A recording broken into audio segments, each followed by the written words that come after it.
Captain Vijayakanth அவர்கள் தமிழ்நாட்டின் முதலமைச்சர் ஆனால் என்ன தவறு? தமிழ்நாட்டில் ஒரு நடிகர் என்கிற புகழோடு விளங்கிய எம்ஜிஆர் அவர்கள் தமிழ்நாட்டின் முதல்வராகிறார். ஆனால் எம்ஜிஆர் அவர்களோடு திரைப்படத்தில் தோன்றியவர் இன்றைக்கு தமிழக முதல்வராக நாற்காலியில் அமர்ந்திருக்கிறார்.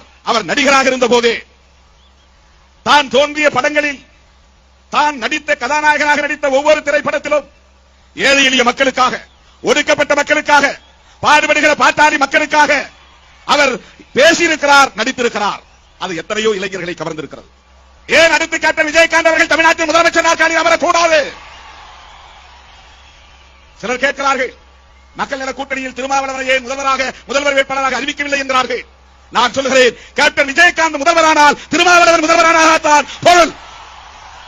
கேப்டன் விஜயகாந்த் முதலமைச்சர் நாற்காலியில் அமர்ந்தால் ஒடுக்கப்பட்ட மக்களின் அதிகார பகிர்வை பெற முடியும்.